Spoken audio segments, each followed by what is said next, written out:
Did we see that contract that Justin Herbert got last night? Highest paid quarterback in the NFL is Justin Herbert. Really makes you appreciate Howie Roseman and how he manages his stuff. Really makes you appreciate Jalen Hurts even more. Hey, first practice. We're talking practice is today. Trending in the AM right here on Philadelphia Sports Network. Starts in 30 seconds. Fourth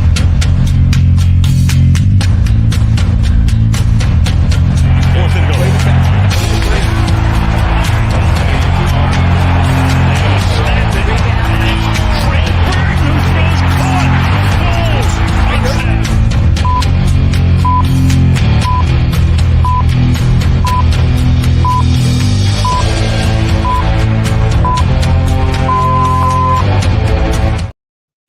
And a very good morning, everybody, and welcome to Trending in the AM right here on Philadelphia Sports Network. We're live, Facebook, YouTube, Twitter. You know the drill. Like, share, retweet, follow, tell a friend, turn those notifications on. If you're watching on Twitter, make sure you head over to the Philadelphia Sports Network YouTube or Facebook page. Only place I can see your comments, thoughts, and get your opinions. Because Philadelphia Sports Network and the Trending in the AM morning show, it's the only place in Philadelphia where your opinions actually matter. We got lots to talk about today. I am your host, Phil Stiefel. You can always follow me on Twitter at Beard and Knowledge. But, man, I was going to talk about a bunch of training camp stuff today. Preset the show up with a lot of training camp stuff. And we are going to talk training camp, whatever you guys want to talk about. Hell, if you want to talk anything in Philadelphia sports, we will. But we got to start today's show off. We're going to talk a little bit about Jalen Hurts, Justin Herbert, NFL quarterbacks and the contracts, and what you get paid for. And I'm blown away by the Justin Herbert contract. I'm not surprised by it, but I'm blown away by it. Some other topics I thought about that today. What kind of bold predictions you guys have for training camp? Will somebody win a job that shouldn't? Will somebody lose a job that shouldn't? Something bold that we're going to learn from training camp. Vets at risk. Are there any veterans? I put Fletcher Cox's picture in the thumbnail for the show today. Someone like Fletcher Cox, is he at risk losing some of his snaps and some of his playing time this year? So we're going to get into that as well. Yes, man, Chatter, the victorious return of Dion. Don't call him Dean Cain to the Eagles. I always call Dion Cain Dean Cain. It looks like it, and if you don't know who Dean Cain is, we cannot be friends. Just going to say that right there. But yeah, we're here trending in the AM. Make sure you're hitting that like button, subscribe button.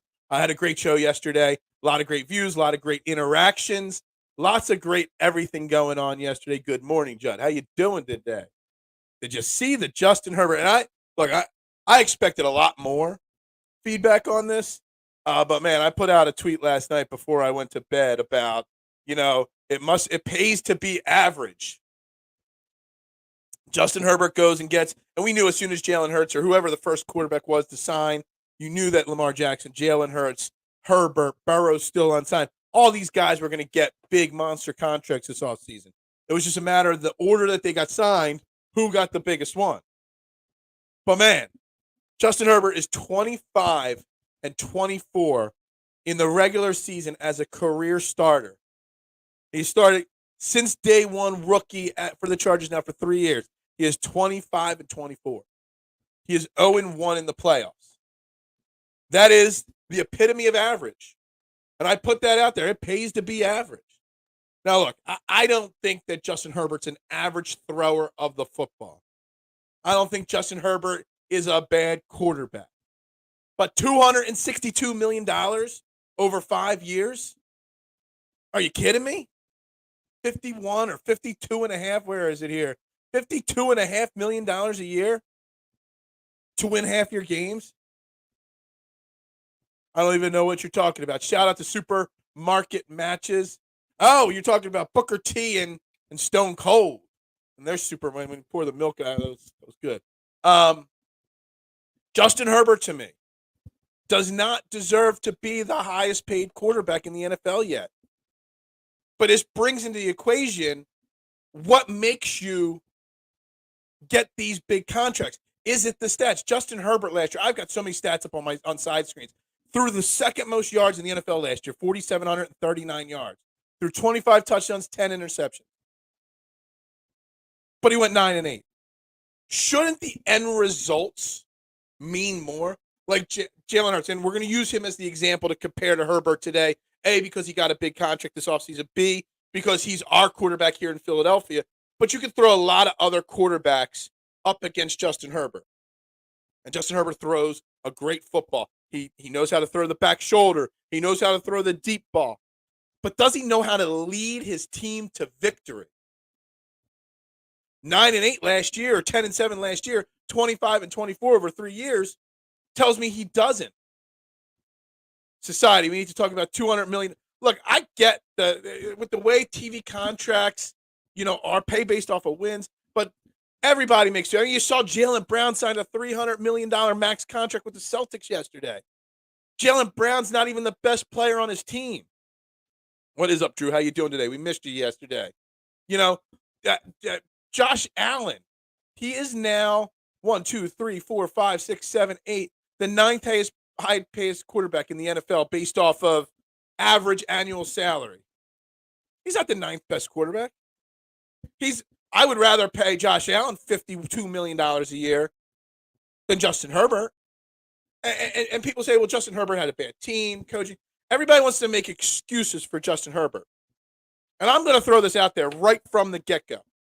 If you flip-flop, you put Jalen Hurts in Chargers, LA, you put Justin Herbert in Philadelphia, and you give the Philadelphia Eagles 25-24 record over the last 3 years.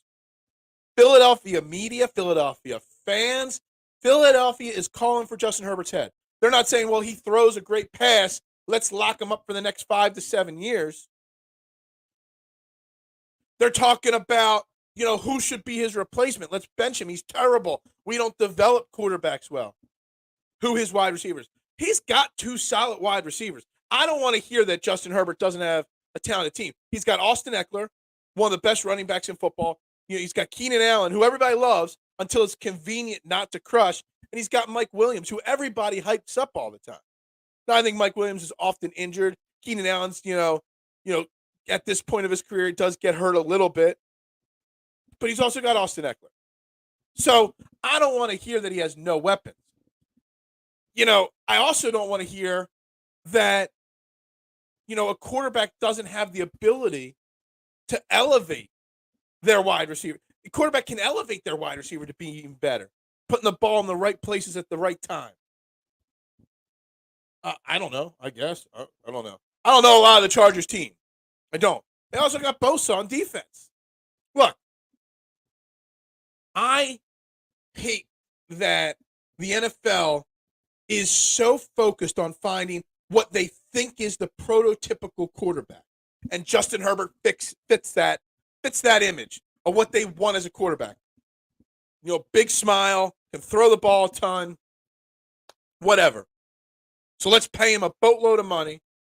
We're going to screw our team for the next 5 years with that contract. You're not going to be able to pay Austin Eckler. He's already disgruntled. And get mediocre results. Phil, let's unite on this. Herbert ain't not Hurts or Allen. Exactly. Yeah, Khalil Mack. Yeah, I mean, I just don't get it. Is Burrow about to get? Yeah, of course. Burrow's been patiently waiting. Burrow's scheduled to make $9 million this year. He knows he's not making $9 million this year. Burrow is just patiently waiting so that he could be the last guy to sign. So that he could be the biggest guy. His contract, his agent, he knows. The Bengals know. But I would feel more comfortable, whatever it may be. Say Burrow gets 270 over 5 years. We're going to get to those years in a second. I wouldn't be surprised, but I would feel better paying Joe Burrow $270 million because at least he's won games. Well, he's in 3 years, he's already taken his team to the Super Bowl. That's the difference here. And it's not just getting to the Super Bowl. It's winning games. It's getting to the playoffs. It's winning playoff games. It's the swagger. It's the leadership. It's the things that I talk about Jalen Hurts and what makes Jalen Hurts so special all the time. is something that Justin Herbert doesn't have. I was at that Chargers-Eagles game a few years ago where we lost to the Chargers. It was the fastest football game. We were already on the concourse walking out to the parking lot, and it wasn't 4 o'clock yet because it was the fastest game around, because it was just a game manager. They ran the clock out for the last 7 minutes of the game. The Eagles never got the ball back. Justin Herbert didn't look inspiring to me on the field. The Eagles defense was terrible that day and all that, but like he didn't wow me. Like he didn't make a throw that I'm like, wow, I've never seen a quarterback make that throw before. He didn't make a charge that made me think that, wow, he picked apart a bad defense. A little dinking and dunking. Like, I just don't understand. Like, and I thought when I put out that tweet that, it pays to be average, I thought I was going to get blown up with it. I had a few people, Chris, man, we're going to disagree on it, on Twitter.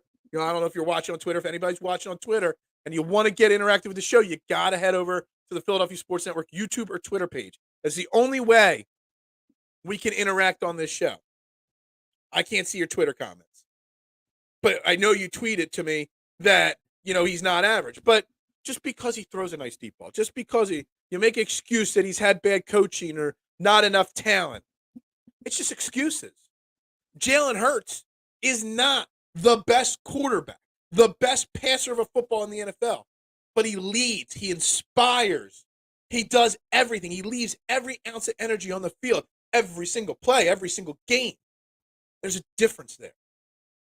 And the fact that teams are willing to pay quarterbacks based off of potential, based off of what they see on the practice field, based off of what the stats say. I got the NFL passing stats here. Based off of passing yards. Herbert was 2 last year. Tom Brady was the 3rd most passing yards last year. He was 9 and 8. Kirk Cousins was 4th in passing yards last year. Joe Burrow was 5th. I'd rather Joe Burrow than Herbert, Brady, or Cousins at this point. Well, Brady, I think, still can throw, but he's retired. It is what it is. Allen was 7th in passing last year, yards. Lawrence and Hurts, 9th, 10th in passing yards last year. Let's also say Justin Herbert only threw 25 touchdowns last year. While Hurts threw 22, he also rushed for 13. So there was, 35 touchdowns combined from Jalen Hurts. Now the Cowboys have the money. There's another big disaster that was happening yesterday. The Cowboys, well, not a disaster. Disaster for Dallas. Fantastic for Philadelphia. Them paying, Diggs all that money, yet you got your starting tackle, one of the best tackles in the game, and Zach Martin holding out for a new contract. Just shows, where Jerry Jones is headed. Jerry Jones rather pay the flashy guy on cornerback than the guy that protects his quarterback. Didn't his quarterback miss a lot of time last year? Does not make sense. Yeah, it pays to be average. That's all. And I'm not saying he's an average thrower, but he's an average leader of men. He's an average leader in battle. Yeah, passing a lot in a losing effort is empty calories. Absolutely. Empty calories. It's a perfect analogy to what I'm trying to say here, Drew. Like, I don't get, obviously there's nothing that the Chargers could do. They have to pay the guy. I get that. But if I was the Chargers, I would have tried to have pulled a Howie Roseman. And this whole situation also links to Howie Roseman and how great Howie Roseman is at beating the market to the punch. Yeah, I mean, we're talking $8 million over 5 years. It's a difference, but we don't know all the details of all these contracts, the outs, and we know that the Eagles can get out of the Jalen Hurts contract in 2026. So, like, Howie Roseman beating to the punch is saving them money, giving them more money. And the way, Justin Herbert, if I was the Chargers, I would have tried to lock him up, 2 months ago for $240 million, $235 million. He's got a lot of guaranteed. He's got like 130 some guaranteed, Herbert, in it, but he's got almost $200 million injury guaranteed in this contract. So if he gets hurt and his career ends, he's getting 200 of it. He's got a full no trade clause. So if he doesn't perform, you can't get rid of him.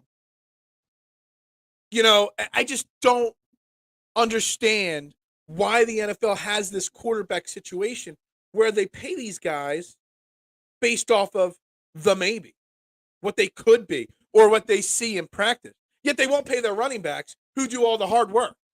I'm not asking for a running back to get $250 million, but geez, that Saquon Barkley, we barely talked about it. I mean, he was threatening to hold out, and he got a whole like $900,000 in incentives added to his contract, and that was it. Like, really, Like, that made no sense what Saquon Barkley did there with the Giants at all. Didn't get any extra guaranteed money. Didn't get an extra year with more money. Nothing. He got some performance bonuses. Performance bonuses that he could possibly not even hit because of his injury history. And 1,300 yards rushing is a lot to get to. It just doesn't make sense. Dallas sells seats, not winners. That's true. That's going to be a problem for Washington. It's a problem for the Sixers already. The Herbert guarantee, it's around $130 million. I think it's like 135, 136 million guaranteed. 197 million injury guarantee on it. And a full no trade clause. We don't know the years. We don't know the cap breakdown hit yet on it. But we got those guaranteed numbers there. We don't know if there is an out or when there is an out on that contract. But you just think about it. Like, what a team is looking for in a quarterback. And we've talked about this for a while. I've been talking about this before the Super Bowl, before this show was on Philadelphia Sports Network. And again, let's make sure we hit that like button, share button, likes equals view, drop those comments. I think teams, and I talked about this with people before, when I evaluate a quarterback, I'm looking at more than just what the throwing capability is. How does he perform at the combine with no pressure? I don't care if on his pro day on pre-scheduled passing routes with no cornerbacks that he can throw a beautiful 60-yard bomb. I'm looking at what he does in the huddle. I'm looking at how he commands a room. Barkley is going to end up with a nagging injury this season. Absolutely he is. He ain't going to hit his incentives. And all this talk is going to be for nothing, Kyle.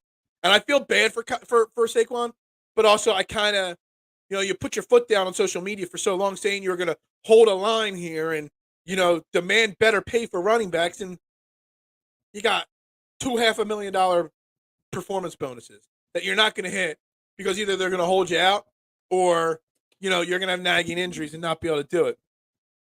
We did. We said before the show when I did my intro, did we shout out Dion? Don't call me Dean Cain. And I said, if you don't know who Dean Cain is, we cannot be friends. Dion Cain, he's just a camp body, guys. I'm not worried about that. That is not part of the conversation today. Dean Cain. But I would be, I'm going to tell a little side story. So when I interviewed to work on a cruise ship, okay, it was the weirdest interview I had ever been on. So I was interviewing to be an entertainer on a cruise ship, host karaoke, teach line dancing, et cetera, et cetera. Name that tune trivia, DJ parties, whatnot. And my interview, I went into the room to meet the interviewer. It was at a hotel in South Jersey somewhere. And they're like, all right, nice to meet you, blah, blah, blah, but we're not going to have the interview in this room. Let's go. So we walked out to a hotel lobby. And this was a big hotel in one of the bigger cities in South Jersey. A lot of people circulating around. We sat down on a couch. I'm like, this is weird. We're sitting on a couch in a public area for an interview. All right. He's like, all right, stand up on the couch. I'm like, what? Stand up on the couch. All right. He's like, captivate this lobby right now. Grab everybody's attention right now. I'm like, okay. So I hopped up on the couch. I'm like, yo, E-A-G. I just started an Eagles chant in the lobby. And everybody started chanting with me. And everybody was looking at me. I grabbed the audience's attention. And that is what a quarterback does to an extent. If I'm interviewing, I'm trying to find the quarterback of my team. I want to see how he captivates. I don't know how I would translate that interview into an interview for a quarterback. But I'd be like, all right, yo, you're interviewing for our team. There's a gym right there. We got the state-of-the-art equipment. There's players working out in there. Go work out with them. Go captivate that workout room right now. Let's see what these players that are in there, how they react to you. Like, I want a quarterback that players want to go to battle with. I want a quarterback that leads by example. I want a quarterback that when he talks, everybody shuts their mouth and listens to what he has to say. Justin Herbert, yeah, he's going to throw for 5,000 yards maybe this year. Great. But if he goes 9-8 or 10-7 and loses in the first round of the playoffs again, what's that do for you? I got into a heated battle last year over Justin Herbert with some big fantasy football account. He blocked me. He kicked me out of a fantasy football league I was in with him that I was honored to get invited into because when he blocked me on Twitter, I went into the fantasy football group and called him out for it, and he just kicked me out of the league, and I was in first place in that league through like 9 weeks. And it was because he put out a post, who is Justin Herbert? And I said, Justin Herbert is just Phillip Rivers, a great fantasy quarterback that can't win the big games in the playoffs. That's who I see Justin Herbert being. And I'm not taking anything from Phillip Rivers. He's got 3,000 kids and 30,000 passing yards. Well, more than that, but on both ends, probably. Justin Herbert or Phillip Rivers was a great quarterback, but he never could win the big game. I don't care about flashy stats. You know, we talk in baseball all the time that certain stats just don't mean. Batting average doesn't mean anything anymore. On-base percentage means more. You know, your ERA as a pitcher doesn't matter anymore. Your wins and losses, other things win more. Well, passing yards don't matter in football anymore. They don't. Yeah, Phillip Rivers, I really do think has like 30 kids now. It's kind of insane. All right, back up here. Hope Barkley doesn't get hurt, but yeah. He did not do himself any favors with that contract. Not at all. At Manchester, I did see some kid from the USFL. He was the quarterback of the Stallions. Just got picked up by some NFL team. I don't remember who. If you don't hire Phil to sing, I do not sing well. I won't lie, Manchester. I do not. I used to sing. I was in the choir. I was a cantor at my church when I was growing up. Oh, man, once puberty hit, boom. Nah, no more singing. But I will sing. I have no problem singing. I'm just not very good at it. But yeah, it's just like, I just don't get it. He won playoff games. I think he played in one championship game. But he never, I think he only made the one AFC championship, maybe two, but he had a long ass career. And he never got to a Super Bowl. But he threw for a ton of yards. And people think he's this great quarterback, and he's a really good quarterback. But throwing for a lot of yards does not make you a great quarterback. It makes you a really good quarterback. What you do leading your team is what makes you a great quarterback. There's a difference between Patrick Mahomes is a great quarterback. He leads his team. Whether he's got Tyreek Hill out there and Travis Kelce, or who do you have? Kadarius Toney catching passes in the Super Bowl. It don't matter. Think about that. Patrick Mahomes is the best quarterback in the NFL. One of the greatest quarterbacks of all time. Why? Because it doesn't matter if you give him elite wide receivers or below average wide receivers, below mid wide receivers. He gets you to the Super Bowl. So I don't want to hear that Justin Herbert's a great quarterback, but he just doesn't have any talent around him. He's got talent. Maybe not elite talent, but he's got talent around him. And he doesn't elevate anybody. Yeah, he did not make the Super Bowl. He might have made it to one, maybe two championship games. Yeah, the best to never do it. So, like, you're basically paying. And again, Justin Herbert's only in his third year. Justin Herbert could prove me wrong. And I'll admit I was wrong on Justin Herbert, if he does. But at this point, he is getting paid to be, if you're the highest paid quarterback in the NFL, that means you're one of the best quarterbacks in the NFL. He is being paid as if he's one of the best, one of the 2 or 3 best. He's got at this moment till Burrow signs, he is the highest paid quarterback in the NFL. To me, that doesn't make sense. In Rivers' defense of your net worth is more than most cities. You should have lots of kids. Dude, I just, hey, more power to Phillip Rivers. Him and his wife, they want to have kids. They want to raise their own army there. That's great. I don't know how. No wonder he played so long in the NFL.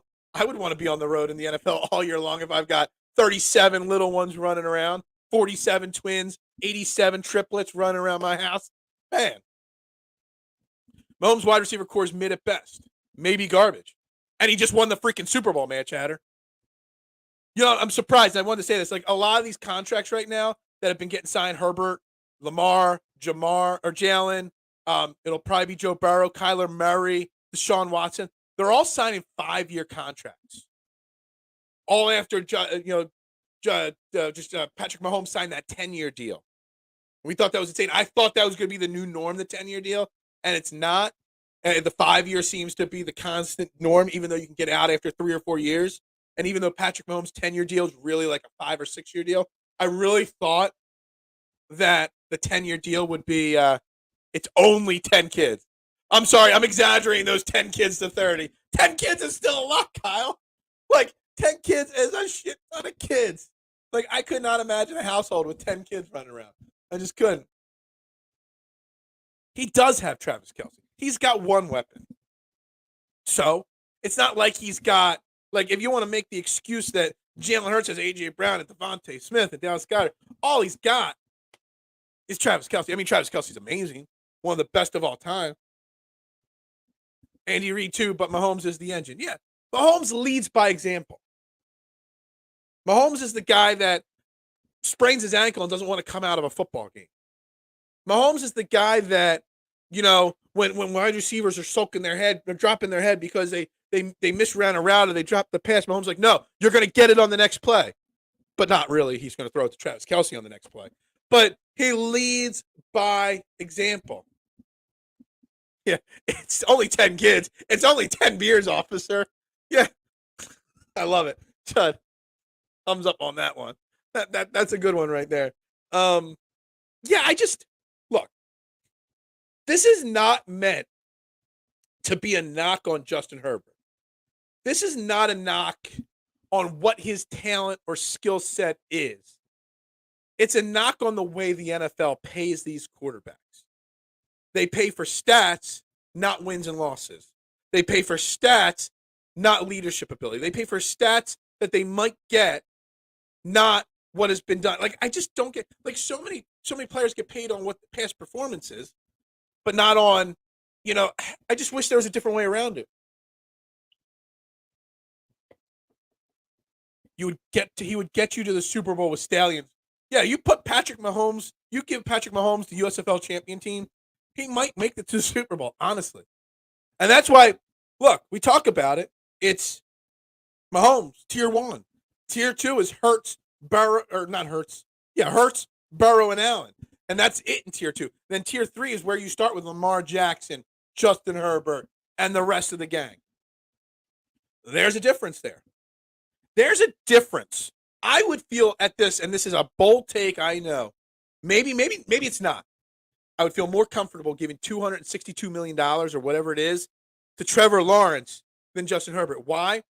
Because when you're in the wild card round of the playoffs last year and you score, what were the Chargers up last year? 30-some points at the first half? Justin Herbert did not follow through there. Trevor Lawrence looked at his team and said, we're down 30. We are not out of this game. And he led that miraculous comeback. Why? Because he inspired and led his team. Yeah, the Chargers defense had a collapse. But on the flip side, the Jags defense collapsed in the first half to let them be up by that much. So, there's two sides of every story. I want the quarterback leading my team that is going to lead, that is going to make sure he instills that confidence in the team. We're never out of a football game. I don't care who we're facing. You got Patrick Mahomes on the other side? No, we got this, even if you don't. But he inspires that. Justin Herbert is counting the playoffs 25-25 in 3 years. Is that inspiring confidence right there? I don't think so. Patricio Malcorpo. I don't even know what that means. I'm sorry. I don't speak Spanish. I don't even know if that's Spanish. I'm just joking. No español. No comprende. It really comes down to this, Phil. If you're a running back and you don't want my offer, I say later and bring in 10 guys. And yes, there's not 10 guys you can bring in that could throw the football like Justin Herbert. There's no doubt about it. But if I want a 500 team, I could go find 10 other quarterbacks that could make me a 500 team. He might just not throw for 4,700 yards. He might not just put butts in the seats. If I had one of the 8 quarterbacks alive that is very good, I say, take a walk, I'm screwed. Is what Patricia. Oh, okay. Yeah, sorry. I don't remember that. Was that in the quarterback show on Netflix? I tried to watch some of the quarterback show the other night, and I put it on. I got through 2 episodes, but I remember none of it because I was watching Matt Rife TikToks on my phone during the whole thing because I was so bored. I had it on and I was distracted.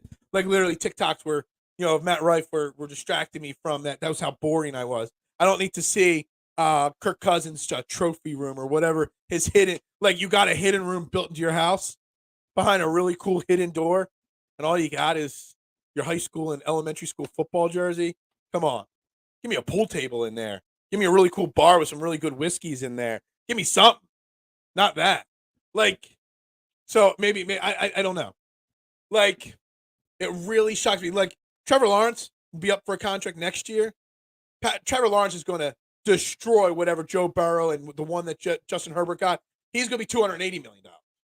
And Patrick Mahomes, I want to say, let me see when Patrick Mahomes' contract can get renegotiated. I know it's soon. So I want to say, it doesn't say on Spot Track when he can, but there is somewhere. Like, he's not a free agent technically till 2032 when he's 37, but somewhere around that 28, 29-year-old age. So maybe it's after this year, maybe it's after next year. His contract can get ripped up and renegotiated. So in 2024, if he was cut, he would have a $62 million. He's got $134 million. If they cut him right now, $134 million in dead cap. That's insane. But really, I mean, his base salary is like, I'm looking at this Patrick Mahomes contract. It's insane. It's only a $5 million base salary this year he's making. He gets a $22 million roster bonus, some signing bonus, some restructure bonuses. But that contract's going to get ripped up of Patrick Mahomes, and he's going to get re-signed for a massive amount of money, and rightfully so. How rare a good quarterback is. Yes, I do agree that it's rare. And me and George, who comments on the show sometimes, we always talk about, chasing before the Jalen Hurts became him. You have to keep chasing for that great quarterback. Wouldn't it be better just to have an average quarterback that leads well, not pay $60 million to a quarterback in a year, and be able to build a great roster around him? Does that get you to the Super Bowl? Probably not. If you look at who's played in the Super Bowl, quarterback-wise, you've had Joe Burrow, Patrick Mahomes, Jalen Hurts, Tom Brady, not Josh Allen. Sorry. But, like the elite quarterbacks who are the ones that get to the Super Bowl. But can a mediocre quarterback that leads by example and just doesn't throw a perfect pass, but you put two great wide receivers, a great offensive line, a fantastic defense, does that get you to the Super Bowl? I don't know. Cousins' entire thing on Netflix, driving in the 1990s, living in a normie house when I couldn't get into it, man. I couldn't. There's another thing. More news yesterday. Brock Purdy cleared for all throwing activities, cleared to participate in training camp. The legend of Brock Purdy, Tom Brady 2.0, is back. Dude, I think the 49ers are going to realize there's a little bit of overhype on Brock Purdy. Now, Brock Purdy, I will give him one thing. He doesn't throw. I don't think he's the next coming of Tom Brady. I don't think he's a great passer. I think Justin Herbert throws a better football than Brock Purdy. Brock Purdy led that team. He inspired that team. So I will give Brock Purdy that. He at least has that inspirational ability, that lead by example ability.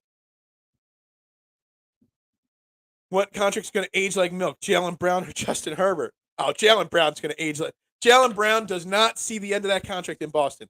Mark my words, guaranteed. Lock it down right now. Jalen Brown does not play 5 years, more years in Boston. Just to think that Jalen Brown is the highest paid player on the Boston Celtics right now. It's not a knock on him. I like Jalen Brown. I do.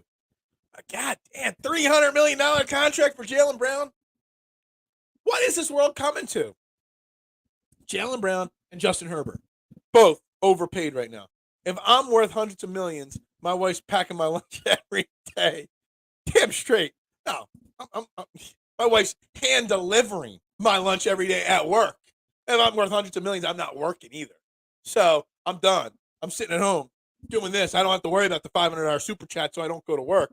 All I got to worry about is sitting here talking. We would do 8-hour shows every day, and I would just put up a pause sign on there. I'll be back in 30 minutes while I go make myself, a sandwich or crack another beer. Like, seriously, like the contracts, what we give out contracts for and why. Hell, I would say I'd rather Tobias Harris's contract at this point than Jalen Brown's. At least Tobias Harris is a leader. At least Tobias Harris leads by example. Dude, lunch meat is expensive as hell. I own a pizza shop, just so you know. I know. Roast beef. I had to cut roast beef off my menu like 2 years ago. I still can't afford to bring roast beef in. Turkey, I almost cut off, but then I would have no lunch meat left on my menu. Turkey's insane. It's insane. Lunch meat's expensive, man. You gotta be worth hundreds of millions. Defensive coordinators are going to figure out Brock Purdy, especially with game tapes of him out now. Also, maybe don't have your backup tight. Well, yeah, I mean, if you just don't have your backup tight end or your punter blocking the best pass rusher in the NFL, maybe Brock Purdy plays more in that game, but that's more on the scheme. That's where having a great coach, a great offensive line coach, a great coordinator comes into play there a little bit, for sure. But I don't buy the Brock Purdy thing. But realistically, all around on this here, it just drives me nuts that Justin Herbert is considered so great when in reality he's really good. There's a difference. All sports, all walk of life, and as a quarterback in the NFL, there's a difference between being great and very good. Going to Catholic school growing up, you didn't get numerical grades till whatever, like the 6th or 7th grade. You used to get O, V, G, G, S and U. O was outstanding. That was like an A. VG was like a B. It stood for very good. G stood for good. It was like getting a C plus. S satisfactory was like getting a C minus. It was like a 65, 70. And then U was unsatisfactory. That was your F, your failure. G, being a C plus. That's very good. Being a B player. Who was a B player? Daniel Bryan. Being a B plus player, it's not bad. But you don't pay your B plus player like he's the best in the world. Big difference. It's like Flutie Magic. Everyone rally around the story. Players give 100%. They're going to pump the brakes for sure on Brock Purdy. And again, Justin Herbert might come out this year and be great. Problem also is that not only is Justin Herbert an average win-loss quarterback, but he also plays in the same division as Patrick Mahomes and the Kansas City Chiefs. So he's going to have trouble winning that division regularly. He's going to have trouble winning 12 games regularly. You also got Russell Wilson, who I'm still not high on the Broncos, but a lot of pundits are saying that the Broncos are going to rebound from last year. The Raiders still got Devontae Adams. Yeah, they got Jimmy Garoppolo. They're not great, whatever. But you're playing in one of the toughest divisions in football, and you got a quarterback that doesn't inspire you to victory. It's just crazy. Stoutland University wouldn't have Calcaterra blocking Nick Bosa. No, you're wrong, Marshawn. Stoutland University would have Grant Calcaterra shutting out Nick Bosa because Stoutland University could make Grant Calcaterra the best left guard in football probably, or the best right tackle in football probably. That's how good Stoutland University is. Just Stoutland University could probably take me and make me a serviceable deep lineman. Well, no, I'd get bulldozed. I thought BG stood for Super Bowl champion. Yeah, absolutely it does. For sure. Flutie was good, though, and beat good teams. Brock Purdy didn't face top defenses until playoffs, and he got hurt. Look, Flutie Magic was fun. Doug Flutie wasn't a great quarterback. He wasn't a great thrower of the football, but he inspired, he led. And that's what we want. We want people that inspire and lead. Justin Herbert, I just haven't seen it yet. He hasn't proven to me that he is a leader, that he is a championship quarterback. He hasn't. But the way the NFL, and this is a bigger problem with the NFL. Like, he hasn't proven that he's a championship level quarterback yet, winning quarterback yet. He's won as many games as he's lost in the NFL. Exactly the same. But because of the way the NFL is structured, the way contracts are structured, the way, players have the right to hold, well, not have the right, but hold out if they don't get what they want. You had to pay Justin Herbert. And because, where was the comment from? I think it was Mad Chatter that, how rare a good quarterback is. This comment is so big because of this. And you've got somebody like Justin Herbert that can throw for 5,000 yards and whatnot. The way the structure of the NFL is, and that they're so rare that these quarterbacks exist, and you can hold out if you don't get the extension when you want it. You gotta pay Justin Herbert. Now, I would have tried to hold a stronger negotiating tactic, maybe gotten less guaranteed money, not the full no trade clause.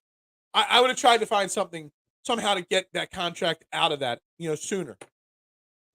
But the way the NFL is, a very good quarterback gets paid great quarterback money too soon.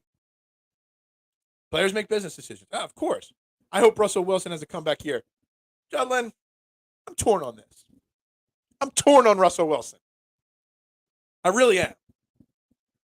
I like Russell Wilson. When he was in Seattle, I was a big Russell Wilson fan. I loved his game. I just have like this weird, like, I like Seattle. I've never been there. I got a good friend that lives up there. Well, former good friend because he went off the grid and I haven't heard from him in like 5 years. And Google search his name, can't even find anything about him. Texted him. His number doesn't even exist anymore. I liked him. But I was so firm on saying that the Russell Wilson train had ended and that he was going to bomb last year. Me and George did battle last year. In the comments, I had the Broncos being in last place in that division. I had the Raiders winning the Super Bowl and winning that division. Or not winning the Super Bowl, making it to the Super Bowl against the Eagles last year. I was so dead set on pumping the Russell Wilson hype train down. Possibly because how he was connected to Philly and I didn't want him here. I wanted Jalen Hurts last year to be the guy.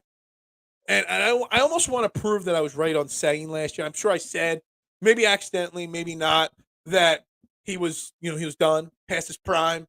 I just want to be right on Russell Wilson. So, but also on the flip side, Russell Wilson being a good quarterback is good for the NFL. I don't know. So maybe I want him to have a comeback, but also maybe I don't, just to prove that I'm right sometimes. I don't know. I don't know how I feel about Russell Wilson. Again, we got a lot of people watching, 15 on YouTube, some on Facebook. Got only 2 likes on Facebook, only 11 likes on YouTube. You're watching Trending in the AM here on Philadelphia Sports Network, the best morning show in Philadelphia, the only where your opinion matters. Like, share, retweet, tell a friend. If you want to get interactive, you got to do it on Facebook or YouTube. You can't do it on Twitter. I know there's people watching on Twitter. I see it. But you got to get over on Facebook or YouTube to get interactive. Hold on, I got to see something here real quick. Nope. I thought I had a comment from my guy on Twitter on a different thread I wanted to bring up. But at this time of the year, every fan is coping. Nobody want to have someone to point out your quarterback is Jimmy G. I don't have a problem with Jimmy G. I have no problem with Jimmy G as a quarterback. He's not a great quarterback. He's an average quarterback. But he gets results sometimes. He's a game manager. You better he falls into people like Jimmy Garoppolo have won Super Bowls. Well, actually, Jimmy Garoppolo's probably got a Super Bowl ring, right? As a backup of the Patriots. I don't know. Was he on one of the Patriots Super Bowl teams? But you got Trent Dilfers. You've got Joe Flacco's that won Super Bowls. Jimmy Garoppolo's on their level, maybe even a smidge better.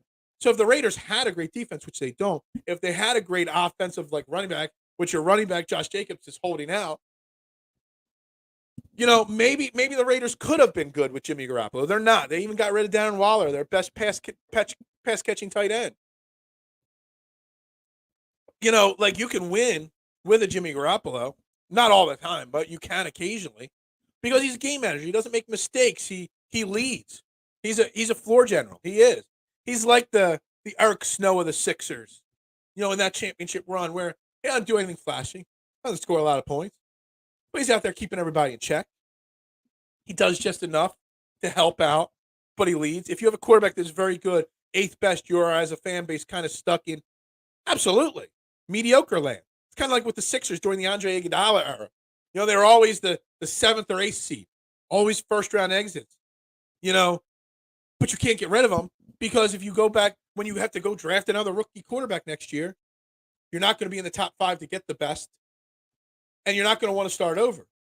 So you hold on hope. Then you overpay. Then you can't build the proper team around him. Then it's just this domino effect that keeps happening. You don't want the 8th best quarterback. You want one of the top 3. Do you keep chasing until you get one of the top 3? Or do you find a way to pay the guy enough money to keep him happy and not the highest paid player in the NFL? It's a tough decision. It's really tough. Your quarterback mid, you're not going to the Super Bowl. No fan at this time thinks your team. Like, there's people that think Justin Herbert is a Super Bowl quarterback. And we could be wrong on Justin Herbert here. Let me tell you something. All this conversation just makes me count my blessings of Howie Roseman 10 times more. That Howie Roseman was able to beat the curve and get Jalen Hurts cheaper and get a contract that made Justin Hurts, I'm confusing, Jalen Hurts happy, but also gave the Eagles some securities that if it doesn't work out, that they can get out of it. The other thing is Howie Roseman is also not afraid if it doesn't work out, just to cut ties. That's what makes Jalen. Like, you look at this. Like, you got the Herbert situation. You got Zach Martin holding out. You got Diggs, the cornerback from Dallas, getting a huge contract. Well, you got a more important player holding out. You got Josh Jacobs holding out in the Raiders. You got so much happening around the NFL.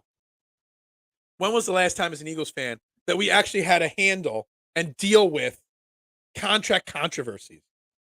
Like, honestly, we haven't had to deal with that in so long. Howie Roseman gets these deals done before everybody else so that A, he gets them a little cheaper. B, there's no like, we're going into camp. Today's first practice. Tomorrow, like, today's show is called We're Talking About Practice. But really, tomorrow, we're talking practice. Because today's going to be the first practice. Nick Sirianni speaks to the media about 9:30. First practice starts about 10. We're going to hear a million reports from reporters. I'm going to read every one of them. I'm going to take notes. And we're going to talk all about what happens today at practice tomorrow. Every little nook and cranny of it. But Howie Roseman, there's no controversy hanging over the start of camp. Everybody's here. Everybody's got the contract they want. Everybody's happy. And you've got your leader ready to lead the way. That is the big deal. There's the difference between Howie Roseman and a lot of these other GMs. That's why Howie Roseman, I always say, is playing, not even just playing chess. He's playing, if you're a Big Bang Theory fan, Sheldon created like this 3D board of chess. It was like this complex, extra complex version of chess. That's what Howie Roseman's playing. The good GMs are playing just regular chess. The bad GMs are playing checkers. And the worst GMs are, I don't know, they're twiddling their thumbs. It may be better to be stuck in Justin Herbert. It is better to be stuck in Justin Herbert land than, say, where Washington is. Or where, it's better to be in Justin Herbert land to be where the New York Giants are, having to pay $40 million to Daniel Jones a year. Absolutely. But it doesn't mean it's the right place to be. Jalen Herbert. Dude, you guys know me enough now. I fudge up names worse than anything. By week 6, I'll be calling him Judlin Hurts.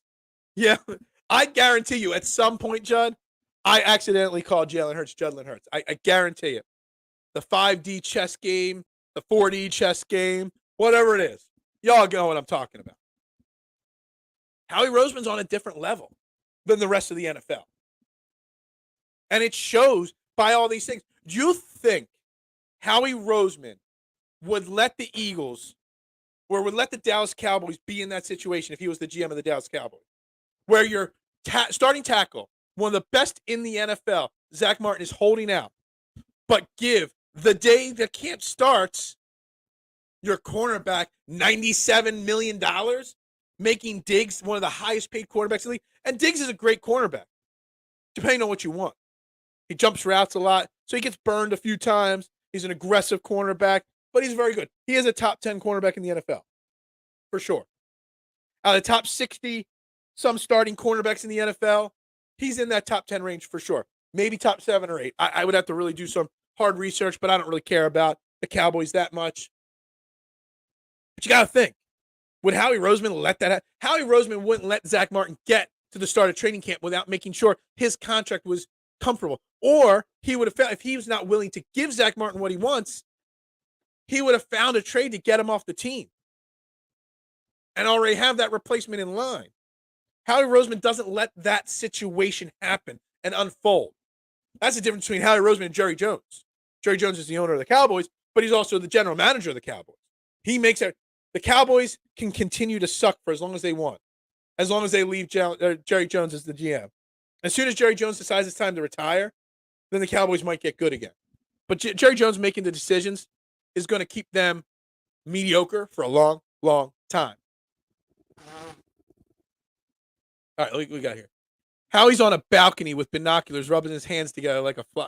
Dude, there's so many analogies we can make like about Howie Roseman. Like, Howie Roseman's just like, it's funny, Judlin. Just think back 3 years ago, 4 years ago, 5 years ago, 6 years ago. We hated Howie Roseman in the city. Even after the Super Bowl, because of the debacle with Carson Wentz, we weren't sold on Howie Roseman. I think like 2 years after the Super Bowl, I was like, dude, I don't care that he won a Super Bowl. Get him out of here. I said we won the Super Bowl despite him. I probably said that we won that Super Bowl despite him. Probably somebody check my receipts. That I probably said Howie Roseman won. We won despite him. Now in my mind, I could not imagine a world where Howie Roseman is not the GM of the Eagles. Like I can't. Like if I'm Jeffrey Lurie, I'm finding a way to make sure Howie Roseman is lifetime locked up here. Like I am. You want a piece of ownership in the team? Sure, done. Sign off. Here it is. Whatever. Dak is not mid. Dak is not far below Justin Herbert, in my opinion. Dak Prescott gets a lot of crap. And he's not an elite quarterback. He's not in tier 1, tier 2, or tier 3. But he's the best at tier 4, I guess. I had a notepad, and I was doing my official rankings of the quarterbacks, and I'm going to I left it in the other room. It's not here, so I can't go get it right now. But it wasn't complete anyway. I was ranking my quarterbacks, not fantasy-wise, just overall. And I think I had Dak somewhere around 9 in the NFL. He's a good quarterback. He's just got a bad organization. You take Dak Prescott off the Cowboys and you put him on the Chargers, he has similar results to Justin Herbert, maybe better. You take Dak Prescott off the Cowboys and you put him in a well-run organization like the Eagles, he's better. Shocker. When Dak Prescott came out in the draft, whatever year that was, was it Mississippi State or Ole Miss or whatever it was, Mississippi something? That was the year I think we drafted Nick Foles. I wanted Dak Prescott. I wanted Dak Prescott so bad. Or was it the year we drafted Carson Wentz, actually? Whatever it was. Whatever year it was it would have been Nick Foles. Whatever. I wanted Dak Prescott. I liked him. I thought he was going to be very good. Jalen, did you just change your profile picture mid-show? Like, props to you for doing that. Dak 9th. I'm starting to think this show has a Philly bias. Well, where would you put Dak? Dak is not better than Herbert, but he's close. He's closer than you realize. Dak Prescott, we're not far removed from Dak Prescott throwing 5,000-yard games. Like where do you put him? Where do you put Dak Prescott? I mean, you could debate 2, 3, 4, Allen Hurts. You could debate 7, 8, 9, 10. And Dak Prescott could, maybe not 7, 8, 9, 10. Bottom of tier 2, top of tier 3. So you have him higher than 9. Like, I obviously, the top 4 that we've talked about. You also have to put, Lamar Jackson, Trevor Lawrence, Justin Herbert, possibly Aaron Rodgers. So that's 8 quarterbacks. So Dak Prescott, 9. You can argue maybe at this point in his career he's better than Aaron Rodgers. Maybe. That's about it. Like, I'm not sure. I'm not sure where you would put Dak Prescott outside about 9. But you're not putting Daniel Jones ahead of him. You're not putting Jared Goff ahead of him, Matthew Stafford ahead of him, Derek Carr ahead of him. You're not doing any of those guys. You would have an argument whether he's better than or worse than Russell Wilson at this point. Am I coping with Allen? Look, Josh Allen is an interesting case in this quarterback conversation. Now, we talk about it. In the grand scheme of things, he's the 4th highest paid quarterback now in the NFL. And his contract's coming up soon, too, for renegotiation, right? Yeah, after the 2025 season, his contract could basically be ripped up and renegotiated. And he's going to get paid a lot of money. And Josh Allen is a great quarterback.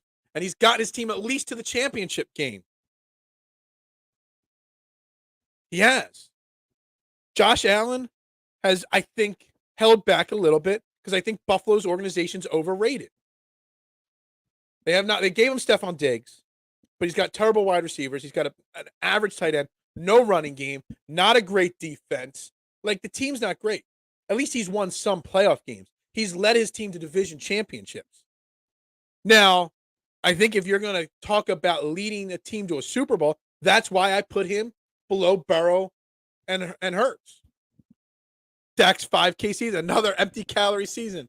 Not top 10 at all. Maybe 10. I got him at 9 right now. So 9, 10. All right. You want to convince me that he's 10? You want to bump one player up? That's fine. I'm not going to pull straws over that. But he's not 12th or 14th or 15th. He's better than that. In the grand scheme of things, payment-wise, 1, 2, 3, 4. I switched it off there. Hold on a second. Annual salary, 3, 4, 5, 6, 7, 8, 9. He's the 10th paid quarterback per annual salary, tied with one, Daniel Jones and Matthew Stafford, that is. He makes more than Kirk Cousins. Would you put Kirk Cousins above him? Kirk Cousins doesn't win nothing.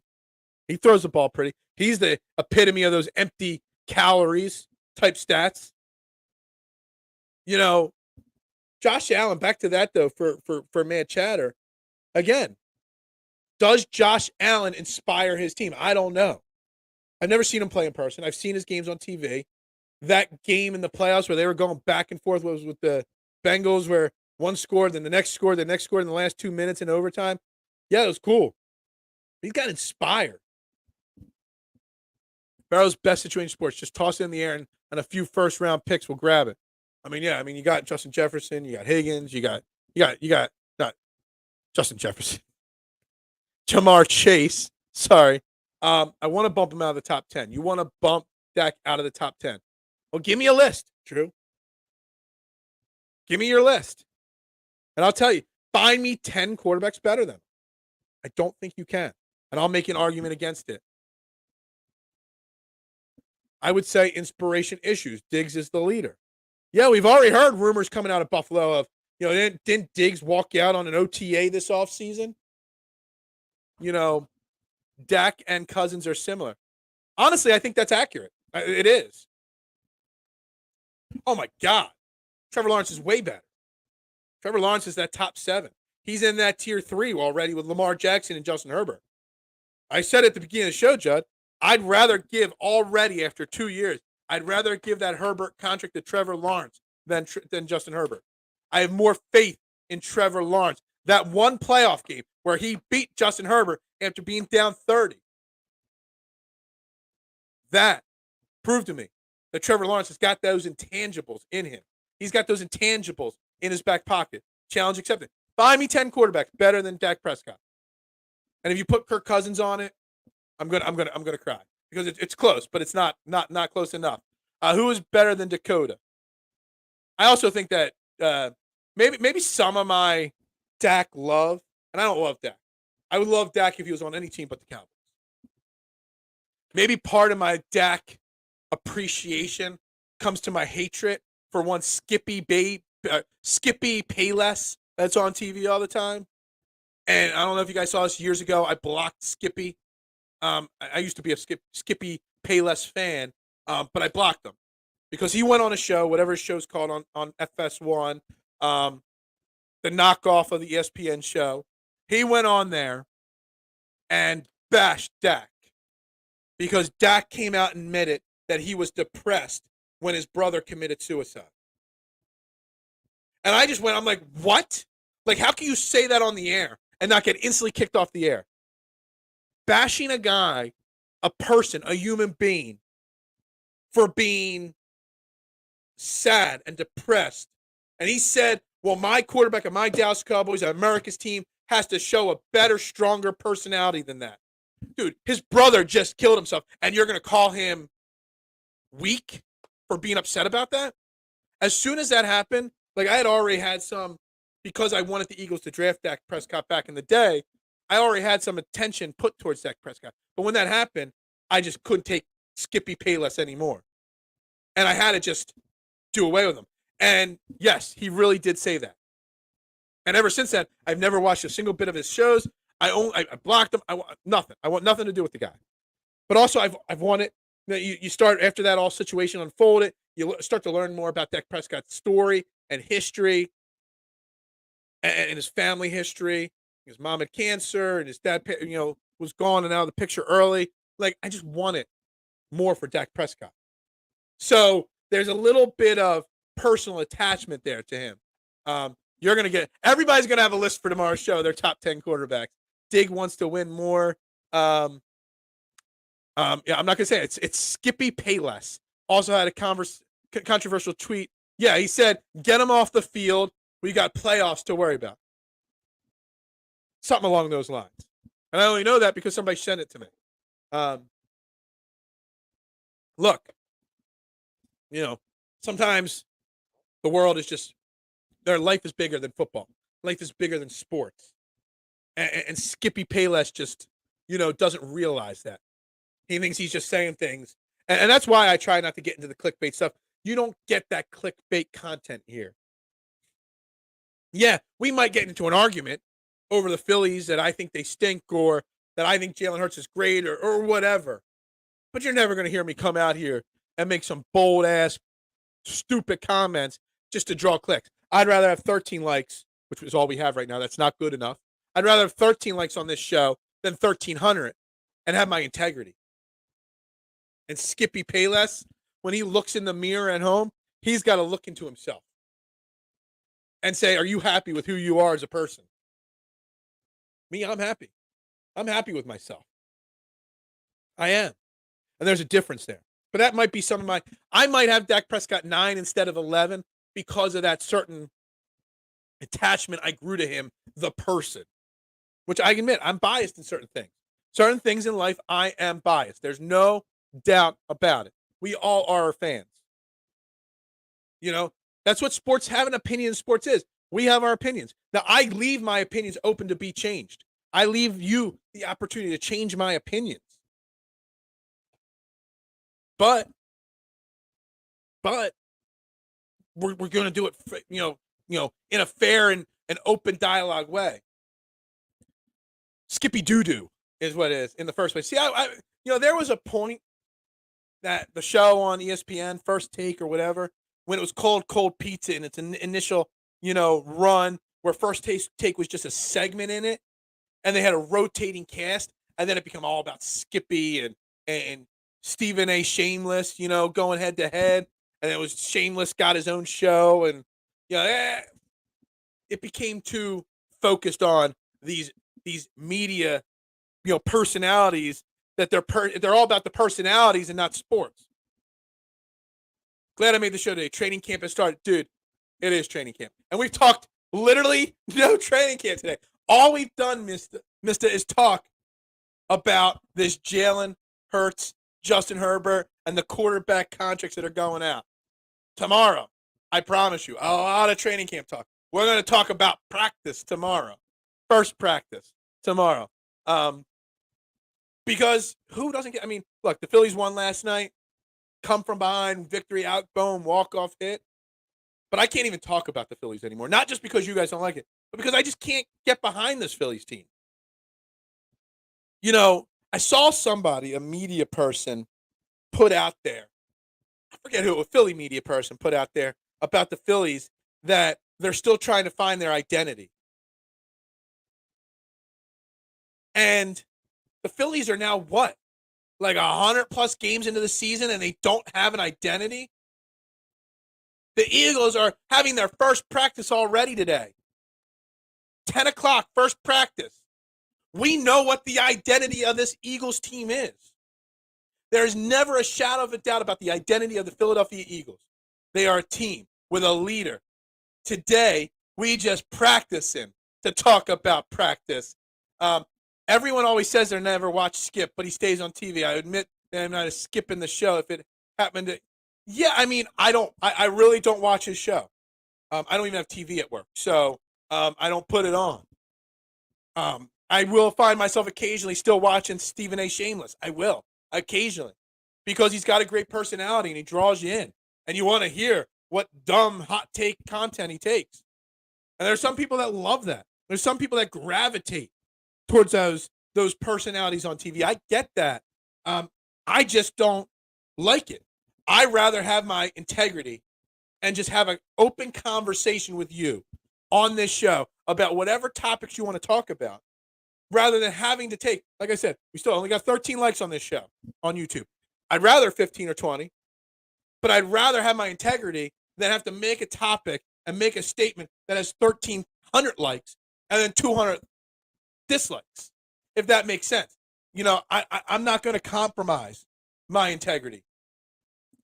I saw some Jets training camp video. Oh, you want to talk Jets training camp? We're not going to talk Jets training camp.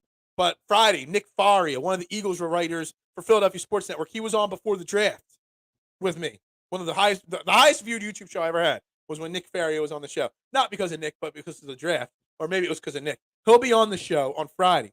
But not only does he cover the Eagles for Philadelphia Sports Network, he's also a credentialed Jets reporter, too.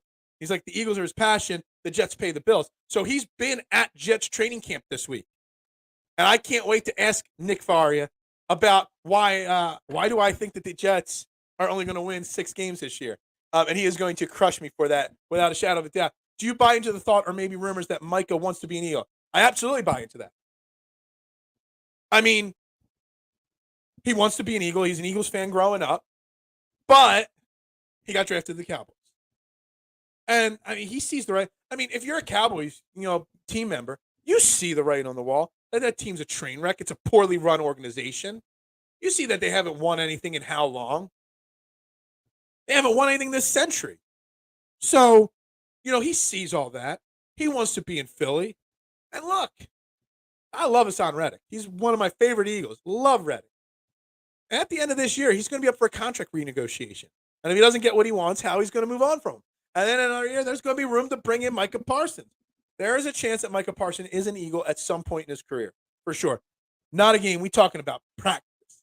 Is that line, we're talking about practice, one of the most overused lines? Is it? Like, you got practice. You got playoffs. We talk playoffs? Is that? Or what's Mike? What was Singletary's line with the 49ers? Or Herm Edwards, we play to win the game. Which one is the most overused and overquoted one? I lean towards practice. We're talking practice. I lean to that being one of the most overquoted, press conference lines of all time. Sports media changing a lot lately. It is. It's changing a lot. And the advent of social media and all these different apps and the fact that YouTube, you can actually, there's people that make a living on YouTube. Not me, because I don't get those $500 super chats. There are people that make a living on it. It's changed so much. And because of social media and the need for clickbait headlines, so many respected reporters. I use a name like Marcus Hayes. I've been reading Marcus Hayes for 25 years. But Marcus Hayes, his headlines now, they're so clickbaity. He's got to, though, to compete. And all the different paid subscription services. Guys, looks like, here's a spoiler. Those shows are professional wrestling. Yeah, a lot of those shows are like professional wrestling. If I said something awful, everyone would get mad and come over to yell. That's clicks. Exactly, but I won't do that. I won't say something that garners clicks. Maybe you won't like my opinion, but I'm not going to say something awful or insane because I want to respect myself in the morning. All right, Freddie agrees that practice is overrated. I agree with you. Playoffs? Yeah, I don't know about that. I want winners. That's right. And wasn't Singletary the one that was like went into the locker after a bad loss and like dropped his pants and showed his ass to the locker room and said we got kicked here in the rear end or whatever. Singletary was a man. It was interesting, man. Interesting. What is up, Eric? Checking in late. We got 8 minutes left in the show, Eric. 8 minutes left. Pound that like button. You just joined us, and we just went up one like to 14. I'm assuming you were that 14th like. Mahomes, Drew's not waiting until tomorrow for his quarterback list. He's getting it in. He's been quiet while he's been generating this list. Mahomes, Burrow, Hurts, Allen 4, Aaron Rodgers 5, Jackson 6, Stafford 7, Geno Smith 8, Cousins 9. Wow. This is an interesting list. You do not have Trevor Lawrence on this list. And that's shocking to me. Did you keep Herbert off this list too? You kept Herbert and Lawrence off your top 10 list. Well, first off, I can't put Geno Smith. I think Geno Smith, you're going to see a drop down from him. I think he was a little one-hit wonder. Goff is good. I don't think he's top 10 good. I got to write this down or remember this somehow and come back to this and really think about this. I got some problems with that. The way you got that there for sure. Tua could be top 10. I don't think he is because of the injury. But Smith, Cousins, I don't think are top 10. Goff, not top 10. I think Stafford has a rebound year without a shadow of a doubt. There are a lot of injuries on that team, and he had a lot of injuries, so is what it is. AI was ahead of his time with the practice issues for sure. Now we don't practice at all, and we cheer it. Rex Ryan said Bills won the offseason. Disagree. The Eagles did. Do you think our 2022 linebacker core was worth missing? I think some of us are overstating how good some of our players were that we lost. I do think there's been a lot of changeover on this team, Marley. I do. And I think it is a concern. But we have to have faith that Howie Roseman, I mean, we lost TJ Edwards and Kazir White. I think they were good. I don't think they were great. But they did count for 259 tackles last year, I believe the number is. Nakobe Dean better be ready to roll. He better get 150 tackles this year. He better be equal to TJ Edwards at least. Or we've got a problem. You got Christian Ellis. Or whatever his name is. He's your second linebacker. He's not as good as TJ or Kazir White. At least we don't know. I still think Howie Roseman brings in another veteran linebacker. And that's why I'm not ready to judge what this team is just yet fully, because Howie Roseman is so good at making roster adjustments in camp. But Edwards and Kazir White are greater than Nakobe Dean and Ellis at this point. Now, the ceiling and the potential is greater, but we'll see. Replay squad reporting for duty. That is right. That is right. Some player pretended to take a dump with a football. Yeah. Who was that? Was that I forget who that was. Lawrence has to show it, Phil. He led his team from down 30 at halftime to a playoff victory last year. That's leadership right there. I don't know. Lamar Jackson overrated. I hope intern Cole ain't watching. Intern Cole would crush you for saying that. Yeah, I'm right. I'm always right. See, you want me to say something hot and bold? I'm always right. Now I don't get the clicks, right? Not mad at that. I think there's some negotiation that needs to be done on your list, Drew. I'll do if I have time, I'll do a graphic with my list for tomorrow or later this week, and I'll put it up on the show so we can break it down. Trevor Lawrence is in like the 7th grade. Trevor Lawrence with Doug Peterson is going to win a Super Bowl. Mark my words. That team, add Calvin Ridley to that team. I know he missed a year and a half, but man, those Jacksonville Jaguars, they also play in a god-awful division with no talent in that division. They are going to win that division for so many years. Rex Ryan made that comment in 2014. It was so dumb. Rex Ryan, look, I'm not going to bash Rex Ryan because his cousin is a friend of mine, Buddy Walters, and I got one of his associates coming on the show next week, Gabriel Martinez. I love him, but he wasn't as good as people thought. I need to watch more Lamar tape. I think I kind of need to watch more Lamar tape too. Junior's got to finish his homework, and Phil's got him in the top 5. I think at the end of this year, I think Trevor Lawrence at the end of this year will be in my top 5. I actually really do firmly believe that. Will it really be that easy to replace Isaac Seumalo? Nope. But the positive we have there, and this is still one of the big things with training camp. That right guard position is something I'm watching. Cam Jurgens. Everybody wants him to be the guy, but he's going to be the starting center for most of practices because Kelsey doesn't practice every day. I saw something interesting from one of the beat reporters, is that this Dennis Kelly bringing him back signals there's a third man available to compete for that right guard, and it's Jack Driscoll. And hear me out, Jack Driscoll, he's okay. He's that swing tackle. He's that backup lineman that can play all over. When we drafted Jack Driscoll, we drafted him as a guard. That was where his main experience was. He's got short arms, which is better for guards. Jack Driscoll throwing in there along with Tyler Steen, who I think should be the guy. Yeah, Trevor Lawrence had 4 turnovers. He played terrible in that first half of that game. But you know what? He didn't let that rattle him or his team. He said, yo, I sucked. We all sucked, but we ain't out of this. The Chargers ain't nothing. We could come back from this. And his team believed him. And when your team believes in you as the quarterback, the leader of the team, there's no stopping you. And that's it. I believe more in intangibles and leadership abilities in a quarterback than I do about the ability to throw the back shoulder fade on the sideline for a first down. I think those intangibles are more important than the actual skill set. Yeah, Lamar won a playoff game. He won an MVP. Trevor Lawrence arrives this year, he's definitely top 10. He is definitely top 10. I got him somewhere between 7 and 9 right now. But I think he could be top 5 good. I really think he's that good. I think it's not just the Mahomes, Burrow, Allen show in the AFC. It's those three and Trevor Lawrence. He is not anywhere near his ceiling. Not at all. 90%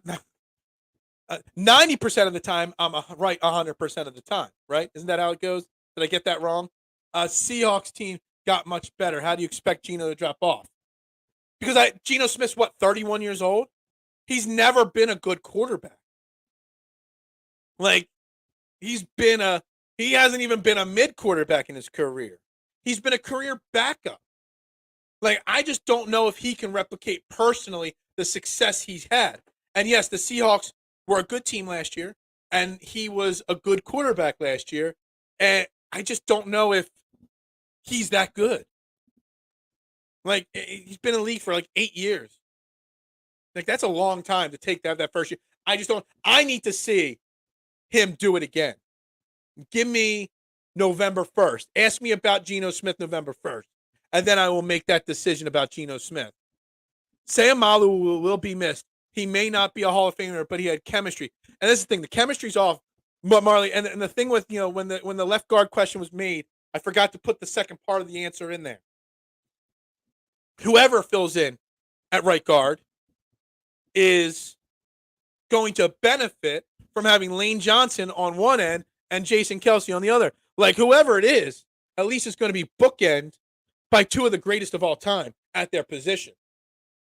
So I'm concerned about losing Sayamalu, but the bookends around whoever takes that place eases that pain a little bit. I like Rex Ryan. You like Rex Ryan, like Rex Ryan likes feet, right? But doesn't Rex Ryan have like a tattoo of like, what's his name? Sanchez's like wife on him or something like that? He's a weird man, Rex Ryan. Remember when a lot of people thought trading away Dennis Kelly for DG? I was. I thought DGP was the next coming of T.O. I'm like, oh, get him away from Tennessee. He is going to thrive here in Philly. He is going to be that number one wide receiver we always wanted since T.O. Boy, did DGB stink. He did. Geno is getting good if you want to invest in 12 years. And Geno's already 30. He was the best drafted quarterback from that year. What is up, my man, Mitch? We're talking quarterback. We're not talking practice. We're talking quarterback. We have gone literally hour and hold on. There are no super chats. We're already over 9:30, man. I got to get to work, guys. The wrap-up normally starts at an hour and 10 minutes on this show. We're at an hour and 17 minutes, and I haven't even started the wrap-up. Man, you guys got me going on court. We did not talk one topic that I wanted to talk about today. We started on the Justin Herbert contract, and we have just talked quarterbacks all day. That is what I love about this show. That is why this is the best morning show, TV, radio, or dial in the Philadelphia area, because of you guys. Because you keep me on my toes. You keep the conversation going. I will have a list ready for you guys for my quarterbacks tomorrow. We obviously also have a lot of camp talk to get into, a lot of today's first practice to get into. We got to wrap this up, though. I don't know. Justin, if you're still watching, you better get to work. Instead, if I can't get to work because I got to do this show, you better get to work to open up the shop. I don't know which one of you are Justin. I kind of got a couple ideas in my head, but I don't know. Party extender. No, I can't have a party extender. We are at an hour and 20. Like guys, I would love to do this show 90 minutes or 2 hours every day, but I got to find a way to make some money. You guys got to find me a sponsor for this show or something to crack the bills a little bit. I would go 8 to 10 every single day if I could find a way to crack the money situation here. But we got to wrap it up. And we'll be back tomorrow. Maybe I'll start it at 8:10 tomorrow instead of 8:15. I'll give you guys 5 extra minutes tomorrow because today's the first practice and that's going to excite people. But we got to wrap it up here. You're working. I can't make pizzas and do a show at the same time. My man Jeff said, "Well, why don't you put like a headset on while you're tossing the dough?" I can't do that. I can't see the comments and do it all at the same time. Yeah. No. Yeah. I mean, seriously, I need something. I got to find a way to monetize this stuff, man. Got to find it. I could try. But while I'm making the dough, I can't look at the screen and see your comments. I would need a producer, to do that. Hey, again, find me a sponsor, guys. We gotta wrap this up. Instead of playing an outro video, so I can see all your comments, I'll play a little background music here. Play a little background music as we wrap this show up. But great show today, guys.